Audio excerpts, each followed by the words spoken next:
ફતેગંજ બુલ circle ગટર લાઇનમાંથી આગની જ્વાળાઓ અને પ્રચંડ બ્લાસ્ટ. વડોદરાના ફતેગંજ બુલ સર્કલ જેવા વ્યસ્ત વિસ્તારમાં ગટર લાઇનમાંથી અચાનક આગ ફાટી નીકળવાની ઘટનાએ સૌને આશ્ચર્યચકિત કરી દીધા હતા. આ ઘટનાએ માત્ર જાનમાલની જ નહીં પરંતુ જાહેર સલામતી પર પણ ગંભીર સવાલો ઊભા કર્યા છે. ફતેગંજ સર્કલ પાસે જ્યાં સામાન્ય રીતે ભારે વાહનો અને લોકોની અવરજવર હોય છે, ત્યાં અચાનક ગટરના ઢાંકણ મેન હોલમાંથી આગની ઊંચી જ્વાળાઓ નીકળવા લાગી હતી. આગ શરૂ થતાં જ આસપાસના લોકોમાં ગભરાહટ ફેલાઈ ગયો હતો અને સલામતી માટે દોડધામના દ્રશ્યો સર્જાયા હતા.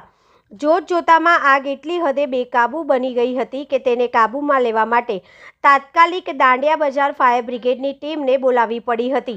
ફાયર ફાઇટર્સ દ્વારા આગ ઉપર કાબૂ મેળવવાની કામગીરી ચાલી રહી હતી. તે જ સમયે ગટર લાઇનની અંદર પ્રચંડ બ્લાસ્ટ થયો હતો. આ બ્લાસ્ટની તીવ્રતા એટલી હતી કે તેનાથી ફાયર ફાઇટર્સની કામગીરી પર મુશ્કેલી આવી હતી અને એક સમયે સ્થિતિ વધુ ગંભીર બની ગઈ હતી. ત્યારે વડોદરા મહાનગરપાલિકા દ્વારા ગટર લાઇનોમાં જમા થતા જ્વલનશીલ ગેસનું નિયમિત નિરીક્ષણ અને વેન્ટિલેશન સુનિશ્ચિત કરવું જરૂરી છે.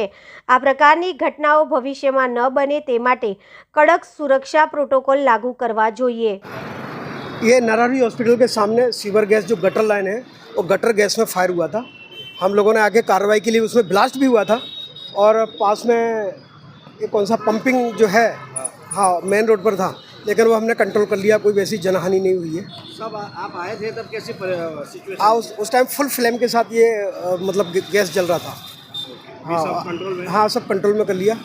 कोई जनहानि या कुछ ऐसा कोई नुकसान नहीं है. ये किसके कारण ऐसा होता है? सीवर गैस जो होती है ना, गटर गैस जो होती है वो ज्वलनशील ही होती है और कोई भी आते जाते कोई स्पार्क हुआ होगा तो वो गैस पकड़ लिया. गैस क्या नाम है आपका? तिलक सिंह राठौड़, जमादार, डांडिया बाजार.